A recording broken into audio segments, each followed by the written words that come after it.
Bonjour et merci à la Bibliotheca Alexandrina de m'avoir invité à ce journal des professionnels de l'information durant la quarantaine. Alors je vais essayer de vous présenter en quelques mots ce qu'a été l'histoire de l'IFAO, l'Institut français d'archéologie orientale, pendant ces quelques premières semaines du confinement. Et il faut revenir au monde d'avant, c'est-à-dire ce dernier séminaire qui s'est tenu à l'IFAO au début du mois de mars et dont malheureusement un certain nombre de membres, de participants se sont retrouvés coincés au Caire et n'ont pas pu retourner chez eux. En fait, dès le 14 mars,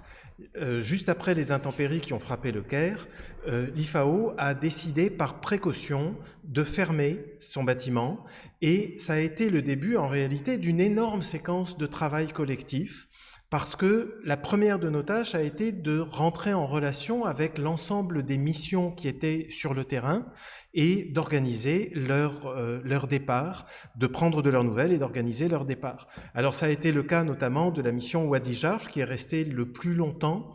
60 membres qui ont été confinés jusqu'au 22 mars sur les bords de la mer Rouge et dont finalement les responsables sont partis le 23 mars pour Paris, en prenant le dernier avion. Il a fallu aussi organiser le travail de l'ensemble de nos services et de nos laboratoires. Alors, en premier lieu, le service informatique est un service stratégique puisque c'est lui qui nous a permis de communiquer entre nous et de maintenir une forme de cohésion de l'Institut, mais aussi tous les services de terrain, la topographie, la photographie ou la céramologie, qui se sont convertis à des activités de bureau qui les occupent de toute façon une partie de l'année dans le traitement des photos, dans l'établissement de cartes ou dans le dessin de céramique. Et puis les laboratoires ont dû fermer leurs activités de restauration et d'analyse des matériaux, mais les mesures du laboratoire de datation par radiocarbone ont pu se poursuivre, heureusement, pendant cette période, grâce à l'intégration de nos différents services et notamment du service informatique. Du point de vue c'est peut-être l'imprimerie qui a le plus souffert de cette période, puisqu'il n'a plus été possible ni d'imprimer, ni de diffuser des ouvrages. Alors bien sûr, l'imprimerie ne se fait plus dans ses locaux, dans ce qui est devenu notre musée de l'imprimerie. L'imprimerie est une imprimerie moderne, mais il n'était pas question de faire venir les ouvriers pendant cette période. Cela ne nous a pas empêché de faire travailler les deux services édition et service PAO, pour pouvoir diffuser en ligne nos revues. Et là, vous voyez les derniers numéros de nos revues. Alors l'année 2019 avait été une année un petit peu exceptionnelle avec un très grand nombre d'ouvrages parus, mais le début de l'année 2020 n'a pas été en reste, puisque nous avons déjà sorti 4 ouvrages et que une des innovations liées au confinement, nous sortons désormais les versions PDF avant l'impression des documents et nous les commercialisons à 30% du prix des ouvrages eux-mêmes. Le service édition s'est consacré à une autre tâche, une tâche de fond qu'il voulait faire depuis très longtemps,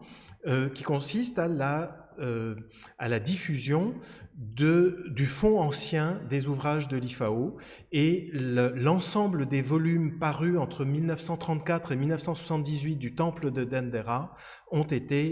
sont à présent disponibles en ligne sur le site de l'IFAO. Du côté de la bibliothèque, les choses ont été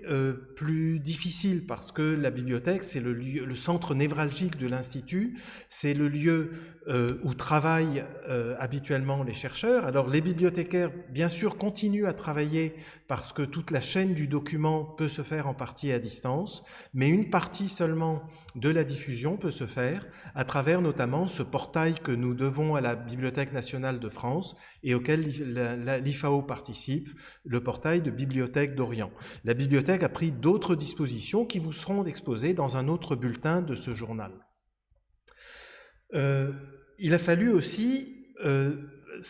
travailler à la planification des activités de recherche, à la fois en respectant nos calendriers habituels, et ça a été le cas de l'appel à projet scientifique pour 2021, mais aussi en l'aménageant pour les jeunes chercheurs et pour les étudiants qui ont pu connaître des périodes de difficultés pendant ce confinement, et c'est la raison pour laquelle nous avons reporté les dates limites de toutes nos bourses.